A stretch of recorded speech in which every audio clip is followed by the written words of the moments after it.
আজকে আমি কদিন আগে হয়ে যাওয়া একটা জরিপ নিয়ে আলোচনা করব। এই জরিপটা আপনারা অনেকেই দেখেছেন, পত্রপত্রিকায় এসেছে।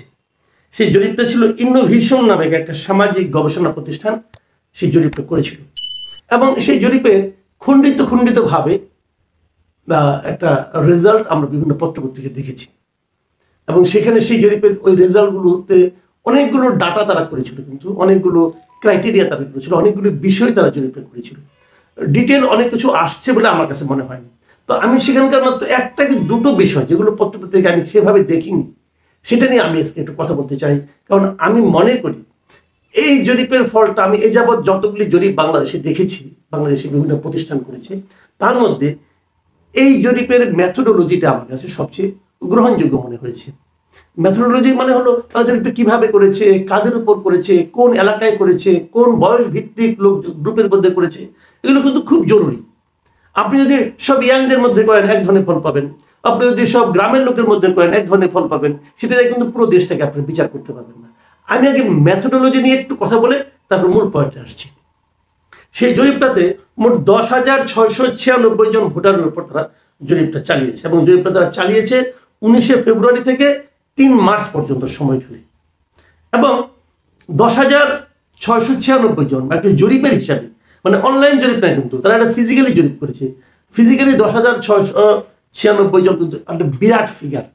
সাধারণত এত লোকের উপর জরিপ করা হয় না, তারা করেছে। আমি তাদেরকে শুরুতে ধন্যবাদ দিয়ে নিচ্ছি। এবং সেই জরিপে সবচেয়ে ইন্টারেস্টিং হলো তারা 8টা বিভাগের 64টি জেলায় জরিপটা করছে, মানে এক জায়গায় করেনি, সব এলাকাতে করেছে। এবং 71% তার মধ্যে ছিল গ্রামীণ জনপদের লোক, এবং 29% ছিল শহুরে জনপদের লোক। আর পুরুষ ছিল 55%, নারী ছিল 45%। মানে খুবই আইডিয়াল একটা সিস্টেমের উপর তারা জরিপটা করেছে। এখন আমি আপনার যে প্রসঙ্গটা নিয়ে কথা বলতে চাই সেটা হলো বয়স ভিত্তিক, মানে কোন বয়সের ছেলে মেয়েদের উপর, কোন বয়সের নারী পুরুষের উপর, তাদের চিন্তার উপর, তাদের চিন্তা থেকে আমরা কি দেখতে পাই, তারা কোন ধরনের দলকে পছন্দ করে। সেখানে হলো তারা যারা জরিপগুলি করেছে তাদের মধ্যে 18 থেকে 28 বছর, যাদেরকে আমরা জেন জি বলি, এখন জেন জি এর কথাটা কিন্তু খুব চলে, ইয়াং জেনারেশন, তাদের সংখ্যা ছিল সবচেয়ে বেশি জরিপে। তাদের সংখ্যা ছিল 36%। এবং 29 থেকে 44 বছর লোকের সংখ্যা ছিল 34%। 45 থেকে 60 বছর বয়স্ক লোকের সংখ্যা ছিল 18%, এবং 60-এর বেশি লোক বয়সী লোকের সংখ্যা ছিল 12%। সেখানে তারা বলছে, প্রশ্ন ছিল অনেকগুলো, যেমন এখন নির্বাচন হলে কাকে ভোট দেবেন আপনারা বলেছে।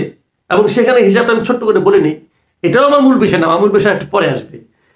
ভোটের হিসেবে দেখা গেছে তারা যে জরিপে পেয়েছে যে এখন যদি ভোট হয় তাহলে 41%, 41.7% লোক ভোট দিবে বিএনপিকে, 31.6% ভোট দিবে জামাতে ইসলামকে, 13.9% লোক ভোট দিবে আওয়ামী লীগকে, ছাত্রদের নতুন রাজনৈতিক দলকে ভোট দিবে 5.1%, ইসলামী আন্দোলন পাবে 2.6%, জাতীয় পার্টি পাবে 1%, গণ অধিকার পরিষদ পাবে 0.5%, গণসংহতি আন্দোলন পাবে 0.2%, অন্যান্য সব দল মিলে পাবে 3.3%। তাহলে এখানে দেখা যাচ্ছে যে বিএনপি 41% ভোট পাবে সবচেয়ে বেশি। তার সঙ্গে দ্বিতীয় স্থানে থাকে জামাতে ইসলামের পার্থক্য হলো 10% ভোটের, 10% একটু বেশি, মানে তারা পাবে 31.6%। এখানে বোঝা যাচ্ছে বিএনপির অবস্থান ভালো। বিভিন্ন জেলাগুলির মধ্যে দেখা গেছে দুটো বিভাগে জামাতের অবস্থান ভালো, একটা রংপুর বিভাগ আর একটা হলো খুলনা বিভাগ। ঠিক আছে, এটাও আমার মূল বিষয়। এখন আমি মূল পয়েন্টে আসি। দেখুন, তরুণ ছাত্রদের নতুন দলটা জাতীয় নাগরিক পার্টি, এটা কিন্তু ইয়াং পিপল বেসড একটা সংগঠন। তো আমি না এই জরিপের ফলটা দেখে আমি একটু বিস্মিত হয়েছি। আমি ভেবেছিলাম যে ইয়াং জেনারেশনের লোকজন বোধ হয় এই নতুন দলের প্রতি বেশি আকৃষ্ট হবে, কিন্তু আনফরচুনেটলি তা নয়। তাদের জরিপের রেজাল্টে বলছে এই 18 থেকে 28 বছর বয়স, যাদেরকে জেনারেশন জি বলা হচ্ছে, জেড বলা হচ্ছে, তাদের মধ্যে জনপ্রিয়তার দিক দিয়ে সবচেয়ে বেশি আছে বিএনপি। এই জেনজির যারা এই সদস্য, তারাও 35.5% লোক বিএনপিকে ভোট দিতে চায়। বিএনপির সব মিলিয়ে ভোট কিন্তু ছিল 41.7%, সেখান থেকে একটু কমেছে, অনেক কমেছে, প্রায় আপনার 6% ভোট কমে গেছে এখানে, কিন্তু কমে সেটা হয়েছে 35.5% জেনজির মধ্যে। আর জেনজি থেকে 34.2% তারা দিয়ে যাচ্ছে জামাতকে। এখানে জামাতের সঙ্গে বিএনপির পার্থক্য খুবই কম, একদম কাছাকাছি। আর জেনজির ছেলে মেয়েদের মধ্যে তৃতীয় স্থানে আছে আওয়ামী লীগ। তারা আওয়ামী লীগকে ভোট দিবে 11.3%। আর ছাত্রদের নতুন পার্টিকে ভোট দিবে 10.1%। তার মানে ছাত্রদের দল, তরুণদের দল, তরুণদের কাছেও সবচেয়ে জনপ্রিয় দল নয়। এটাই হচ্ছে আমার মানে মূল বক্তব্য, যেটা যে আলোচনা আমি করতে যাচ্ছিলাম। এটা থেকে আমি একটু বেশিতেই হয়েছি, কিন্তু আমি তো ভেবেছিলাম তরুণরা বোধহয় একচেটিয়া এই দলটাকে ভোট দেবে না। তারা দিচ্ছে না, তারা ভাবছে না, যে এই দলটা তাদেরকে একটা ভালো জায়গায় নিয়ে যাবে। বরঞ্চ তরুণদের মধ্যে ওই একই ক্রমটা উল্লেখ আছে। ভোটের সংখ্যাটা একটু হেরফের হয়েছে, কিন্তু ক্রমটা একই আছে। ওখানেও বিএনপি 1 নম্বরে ছিল, 41% ভোট পেয়ে। এখানেও কিন্তু বিএনপি 1 নম্বর আছে। বরঞ্চ এখানে আমি দেখলাম যে জামাতের ভোট একটু বেড়েছে। জামাতের আগে ছিল সবার মিলিয়ে ছিল 31.6%, এখানে বা দেখছি জামাতের ভোট হয়েছে 34.2%। আওয়ামী লীগের ভোট জেনজির মধ্যে কমেছে এবং ছাত্রদের ভোট সামান্য কিন্তু বেড়েছে, একদম বাড়েনি তা না। ছাত্রদের আগে ভোট ছিল 5.1%, সব মিলিয়ে ছেলে বুড়ো সবার মধ্যে 5.1%। সেটা স্ট্রেট ওয়েতে ডাবল হয়ে গেছে, ডাবল হয়েছে 10.1%। তার মানে নতুন যে দলটা, সেই দলে তরুণদের সমর্থন একটু অনেকটাই বেড়েছে। সব মিলিয়ে যার সমর্থন আছে তার দ্বিগুণ হয়ে গেছে। কিন্তু তারপরও তারা কিন্তু আওয়ামী লীগের চেয়েও কম। যে আওয়ামী লীগকে আপনারা বাতিল করে দিচ্ছেন, যে আওয়ামী লীগকে আপনারা মানুষের ফু দিয়ে অনেক জেনজির প্রতিনিধি হিসাবে যিনি উপদেষ্টা পরিষদে আছেন, তিনি ফু দিয়ে উড়িয়ে দিচ্ছেন কি আসিফ মাহমুদ, সজীব ভুইয়া, কিন্তু সে আওয়ামী লীগ নিশ্চিহ্ন আপনি কিভাবে করবেন? কারণ আপনার যা সমর্থন আছে, কাদের মধ্যে? তরুণদের মধ্যে আপনার যা সমর্থন আছে, সেই তরুণদের মধ্যে আপনাদের চেয়ে বেশি লোক সমর্থন করে আওয়ামী লীগকে। আপনি কিভাবে বাতিল করে দেবেন আওয়ামী লীগকে? পারবেন না তো। চেষ্টা করলে আপনার শ্রম যাবে, ব্যর্থ হবেন। আপনি তো তরুণদেরকে এখনো প্রভাবিত করতে পারেন নাই। যে তরুণদের আপনারা প্রতিনিধি বলে দাবি করছেন, সরকারের কাছে দাবি করছেন, জনগণের কাছে দাবি করছেন, যে তরুণদের মধ্যেও আওয়ামী লীগের চেয়ে আপনাদের সমর্থন কম। শুনতে অবিশ্বাস্য ঠেকবে। এটা আমি বলার কারণে হয়তো এখন আমার গায়ে আওয়ামী লীগের ট্যাগ লাগিয়ে দেওয়া হবে। সেটা লাগান ভাই, কোনো সমস্যা নাই। ওইরকম ট্যাগ আমার গায়ে অনেকে লাগানোর চেষ্টা করেছে, কিন্তু খুব বেশিক্ষণ টিকে থাকেনি। কিন্তু লাভটা কি হচ্ছে আপনাদের? তার মানে আপনারা যা করছেন, আপনারা যা বলছেন, তাতে কিন্তু তরুণরা উদ্দীপ্ত হচ্ছে না। আপনাদের নতুন করে ভাবতে হবে যে আপনাদের কি বলা উচিত, কি করা উচিত।